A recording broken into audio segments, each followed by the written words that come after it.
Hello दोस्तों, मैं मोनिका ओझा स्वागत करती हूँ आप सभी का आपके अपने YouTube channel study with Monika Ojha पे। दोस्तों, इस सेशन में हम बात करने वाले हैं कुछ खास। दोस्तों, खास ये है कि हम आपको बताने वाले हैं कि वीटो पावर क्या है, वीटो पावर का मतलब क्या होता है, या फिर किन किन देशों के पास वीटो पावर है, किन देशों के पास नहीं है।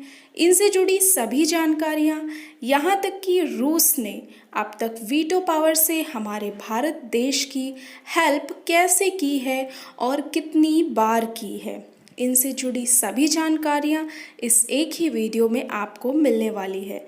तो दोस्तों, करना क्या है, इस वीडियो को पूरा लास्ट तक ज़रूर देखना है क्योंकि ये आपके लिए बेहद ज़रूरी है। ठीक है, तो जल्दी से हमारे चैनल को सब्सक्राइब करें और वीडियो को लाइक करें और जल्दी से आगे शेयर भी करें क्योंकि ये इम्पोर्टेंट वीडियो हर किसी तक पहुंचनी ही चाहिए। ठीक है, तो हम शुरू करते हैं।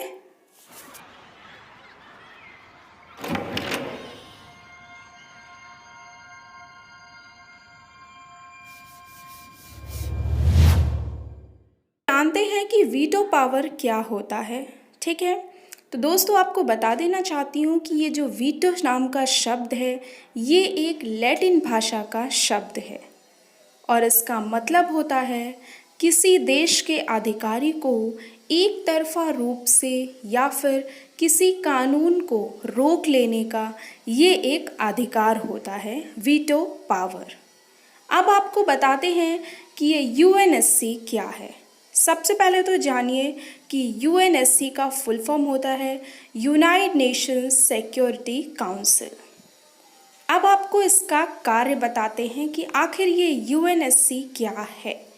दोस्तों, ये जो यूएनएससी है, यूएनएससी को पूरी दुनिया में शक्ति, सद्भाव और सुरक्षा बनाए रखने का एक काम सौंपा गया है जिसमें 15 सदस्य हैं और उसमें प्रत्येक सदस्य को एक मत का प्रयोग का अधिकार होता है। इनका निर्णय बाध्य होता है और इसका पालन प्रत्येक सदस्य देशों द्वारा किया जाता है। कभी कभी यूएनएससी प्रतिबंध भी लगाता है और दुनिया में शांति बनाए रखने के लिए अगर शक्ति की ज़रूरत पड़ती है तो वो उसे भी मंजूरी देता है। अब चलिए आगे जानते हैं कि आखिर कौन कौन से देश के पास वीटो पावर है। दोस्तों, 5 देशों के पास वीटो पावर है और ये 5 देश हैं अमेरिका, रूस, चाइना, ब्रिटेन और फ्रांस। इन 5 देशों के पास वीटो पावर है। ये 5 देश यूएनएससी में स्थायी सदस्य हैं और इनके पास एक स्पेशल पावर है जिससे वीटो पावर के नाम से जाना जाता है। यदि इनमें से किसी भी एक देश ने यूएनएससी के पक्ष में वोट ना डाला तो फैसला हो या प्रस्ताव हो उसे मंजूरी नहीं दी जाती है। अब चलिए आगे आपको बताते हैं कि आखिर रूस ने वीटो पावर से भारत की मदद कैसे और कब कब की थी। इसके बारे में पूरी जानकारी हम आपको देते हैं। सबसे पहले तो आपको मैं ये बता दूं कि वीटो पावर का इस्तेमाल अब तक सबसे ज़्यादा बार रशिया ने किया है और कितनी बार किया है, 120 बार अब तक रूस वीटो पावर का इस्तेमाल कर चुका है और उसमें से भारत के समर्थन में 4 बार रशिया ने वीटो पावर का इस्तेमाल किया है। तो अब चलिए आइए जानते हैं कि आखिर रूस ने भारत का कैसे समर्थन किया है। सबसे पहले तो 1957 में रूस ने भारत के कश्मीर के मुद्दे पर वीटो का इस्तेमाल कर भारत की मदद की थी।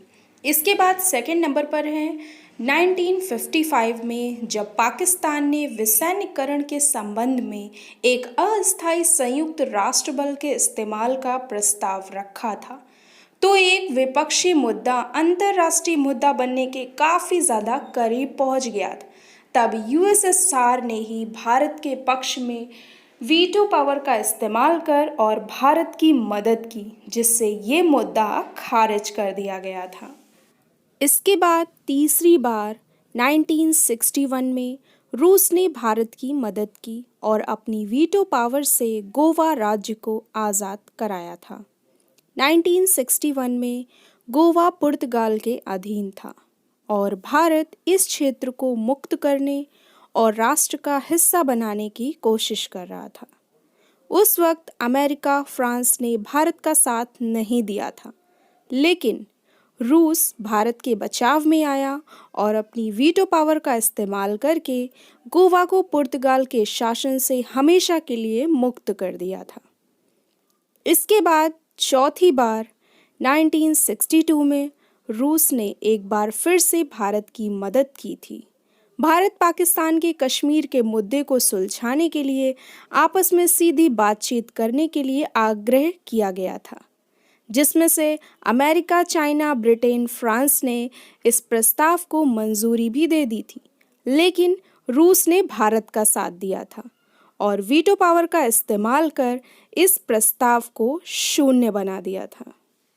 इसके बाद 1971 में भारत पाकिस्तान युद्ध में जब भारत बांग्लादेश को मुक्त करने के लिए पाकिस्तान के खिलाफ युद्ध में लगा हुआ था, तब रूस ने इस मुद्दे को सुनिश्चित करने के लिए 3 बार अपनी वीटो पावर का इस्तेमाल करके भारत का समर्थन किया था। तो दोस्तों, ये तो थी रूस और हमारे भारत देश के रिश्ते की कहानी जो मैंने आपको बताई है, और अभी तक रूस ने कितने एहसान भारत पे किए हैं ये सभी मैंने आपको बताए हैं। और ये सब बातें जानने के बाद आपकी क्या राय है ये आप मुझे कमेंट सेशन में बताना बिल्कुल भी मत भूलिएगा। और इस वीडियो को देखने के बाद आपकी क्या राय है, साथ ही साथ आप लोगों को भी इसके लिए जागरूक करें, क्योंकि जिन लोगों का कहना है कि आज भारत को यूक्रेन का साथ देना चाहिए, उनसे भी इस बारे में ज़रूर डिस्कस करें, उन्हें इस वीडियो को ज़रूर शेयर करें ताकि उन्हें भी इस सच्चाई का पता चले कि आखिर रूस भारत देश के कितना समर्थन में रहता है। जब उसका कोई साथ नहीं देता तब रूस उसका साथ देता है। और वीडियो को मेरे इसी तरह से देखते रहिए, अपना प्यार देते रहिए। मिलते हैं इसी तरह के नेक्स्ट वीडियो में, तब तक के लिए धन्यवाद।